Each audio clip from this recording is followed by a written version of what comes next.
A literatura brasileira perdeu um dos seus grandes nomes, a crônica esportiva, objeto aqui do nosso bate-papo no Bolas Livros, consequentemente. Nos deixou no último 30 de agosto de 2025 Luiz Fernando Veríssimo. Luiz com S e sem acentos, conhecidíssimo de obras como As Mentiras que os Homens Contam e Depois que as Mulheres Contam, a Comédia da Vida Privada, O Analista de Bagé. Ele tem, por exemplo, este livro que está aqui, Time dos Sonhos, Paixão, Poesia e Futebol. Assim como em toda a sua escrita, toda a sua obra, ele fez exatamente da simplicidade dos seus textos a marca da sua sofisticação. Roda a vinheta.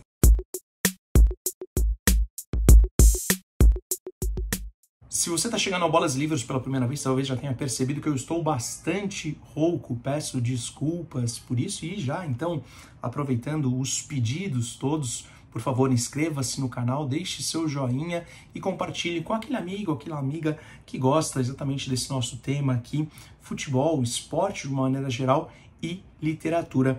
É isso que a gente navega nessas páginas. Aqui na versão Kindle do Time dos Sonhos, para que serve futebol, eu deixei até grifado algumas das frases mais épicas e memoráveis deste livro, de crônicas muito curtinhas, né? E lendo no Estadão, na matéria de 31 de agosto, então, do Estadão, O Mestre Discreto do Humor, um caderno quase que completo do caderno 2, né? Falando sobre a morte desse articulista, colunista do Estadão durante muitos e muitos anos. Dizia que exatamente tem um trecho aqui que ele fala que a literatura, exatamente, ela tem esse quê de escrever bastante e a crônica não. Por isso, acredito que antes de mais nada é preciso ter clareza na escrita e como a crônica normalmente não é um texto grande, torna-se acessível ao qualquer público. Esse é um trecho de uma entrevista do Veríssimo ao Estadão, que aqui o Caderno 2, em homenagem à sua morte, recuperou. Eu li bastante. O primeiro livro que eu li do Luiz Fernando Veríssimo foi exatamente As Mentiras que os Homens Contam. Eu sempre confundo se é contam ou não contam, mas é contam. E depois, muito mais tarde, muito mais tarde, pode pôr assim quase 15 anos nisso, eu vim a descobrir, já num ensaio desse projeto de falar sobre futebol e livros, bolas, daí surgiu Bolas e Livros, que ele então tinha exatamente livros de futebol. Existe também um livro sobre o Internacional, sobre o Inter de Porto Alegre, chamado A Autobiografia de uma Paixão. Aqui no Time dos Sonhos, Paixão, Poesia e Futebol, ele explica no capítulo vermelho por que ele torce para o Internacional, por que ele torcia para o Internacional. Além de ser um escritor brilhante, tinha a paixão pela gastronomia, a paixão pela música, um excelente saxofonista, e também a paixão pelo Inter. Ele conta aqui no capítulo vermelho, ou na crônica vermelho, né? É uma reunião de crônicas. Paulinho da Viola descreveu a primeira vez que viu a Portela desfilar. Aquele azul da Portela, então, encantou o músico Paulinho da Viola. A mesma sensação que eu tive na primeira vez que fui a um jogo de futebol, um Grenal, e vi entrar em campo o Internacional. O vermelho da sua camiseta não era sangue, não era do fogo. Eu nunca tinha visto um vermelho assim antes, e nos 60 anos seguintes, nunca o vi da mesma maneira outra vez. É claro que o Internacional postou em suas redes sociais uma belíssima homenagem, um belíssimo texto também sobre a morte, homenageando Luiz Fernando Veríssimo. O curioso é que nesse primeiro Grenal aqui, Veríssimo, filho de Érico Veríssimo, e por isso que eu descobri Luiz Fernando Veríssimo, por causa do pai. E dentro daquelas desnecessárias leituras obrigatórias, acho que a leitura não deve ser obrigatória, né? A leitura deve ser mais espontânea e cada um procurar exatamente o que gosta.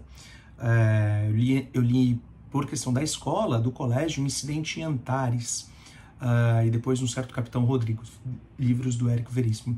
Então, depois pesquisando, lendo, conversando, acho que até um bate-papo com um professor, coisas, já não me recordo. Então eu caí, ou então ele escrevia na Veja, no Globo, uma coisa assim. Então eu caí nas crônicas do Luiz Fernando Veríssimo. Então essa simplicidade, acho que foi uma coisa que me encantou e me perturbou ao mesmo tempo. Poxa, como pode alguém escrever tão bem e de maneira tão simples, né? O que acabava, acho que me desdobrando, me provocando a mente. E hoje, como jornalista, é algo que ainda hoje eu tento exercer inconscientemente, escrever de uma maneira simples, ainda que profunda, dentro da minha capacidade guardada as enormes proporções. Mas eu ia dizendo que o Grêmio venceu aquele jogo de 46, foi campeão em 46. Por favor, me corrijam nos comentários se eu estiver enganado. Então essa foi a primeira partida que Luiz Fernando Veríssimo assistiu no estádio, mas o seu Internacional perdeu para o grande rival Grêmio. E aí, por que Luiz Fernando Veríssimo gostava tanto de futebol? Aqui no capítulo, na crônica, Infantilidades, tem só um pedacinho. Só o futebol permite que você sinta aos 60 anos exatamente o que sentia aos 6. Todas as outras paixões infantis ou ficam sérias ou desaparecem, mas não há nenhuma maneira adulta de ser apaixonado pelo futebol. Acho que esse, inclusive, se não me falha a memória, foi exatamente o recorte que o Jornal Nacional usou para falar da paixão de Luiz Fernando Veríssimo pelo futebol. Tá aqui logo no comecinho do livro. Também tem outras tantas crônicas, o time do Boteco, que o João Saldanha, que era um jornalista, torcedor, virou técnico da seleção brasileira antes da Copa do Mundo de 70, e esse era o time do Boteco que mais deu certo, né? Ou mais bem sucedido, que depois conquistou o tricampeonato já, com o Zagallo no comando da seleção brasileira, mas esse foi o time de Boteco que mais deu certo. Ele também tinha uma certa crítica dentro da sua simplicidade na escrita, uma crítica muito profunda. Por que o futebol não dá certo? Futebol, tá aqui, futebol é uma nação, o futebol também é uma nação populosa com recursos naturais inesgotáveis, ele está falando dos craques, contudo para ser rica e feliz, e não é. O futebol tem tudo que um negócio precisa para prosperar, um enorme público cativo, mão de obra barata, publicidade de graça e praticamente nenhum concorrente no seu ramo, o do esporte profissional. E não apenas não prospera, como fica cada vez mais indigente, vivendo da alienação do seu patrimônio, enriquecendo só uns aos outros. Realmente acho que esses são alguns dos momentos mais brilhantes da crônica. Eu não li o texto sobre o Internacional, nunca li esse livro sobre o Internacional, mas esse aqui realmente é muito rico. Todo brasileiro é um técnico de futebol frustrado. Deus é brasileiro, logo Deus é um técnico de futebol. Isso, segundo Luiz Fernando Veríssimo, ajuda a explicar por que treinadores usam tanto da sua empáfia para não mexer num time. E também ele fala que a missão dos treinadores é mais ou menos como a missão do senhor Gillette, que tem que reinventar a lâmina de barbear com 1, 2, 3, 5 lâminas supersônicas infalíveis, mas no fundo é só uma Gillette de barbear. Isso também é uma das crônicas que está por aqui, eu já não tenho anotado. E para a gente já caminhar para o final, assim, porque realmente é uma coisa assim, tem que ler, são crônicas muito curtinhas, muito simples, mas muito profundas, muito gostosas de ler. É uma conversa, e acho que daí vem um pouco da mente brilhante de um cara e da tranquilidade de escrever, né? É uma conversa dele com o coração, com o seu próprio coração. Meu coração não quis ouvir falar da beleza dos jogos, ele não tem nenhum senso estético, quis saber que história era aquela de morte súbita. Aí então Luiz Fernando responde ao seu coração: é uma maneira nova de decidir as partidas que acabam empatadas. Há uma prorrogação e o primeiro gol com quem marcar ganha.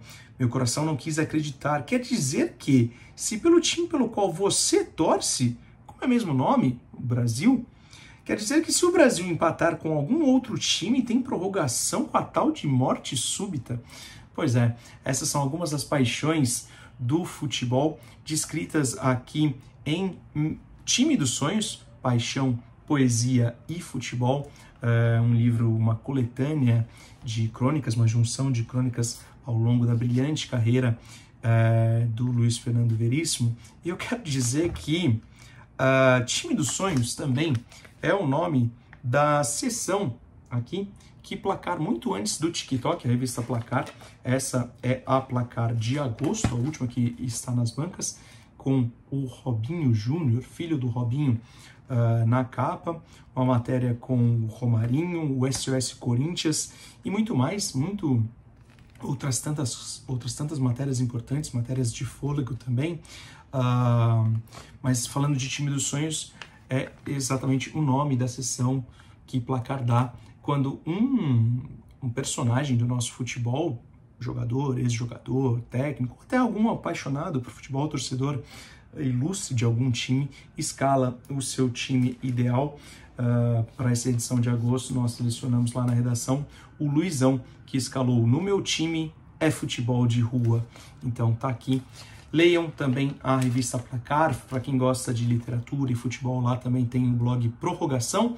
Esse é o nosso merchan, mas muito mais uma homenagem ao grandíssimo Luiz Fernando Veríssimo, que nos deixou no último 30 de agosto de 2025. Obrigado a todos, até uma próxima. Tchau.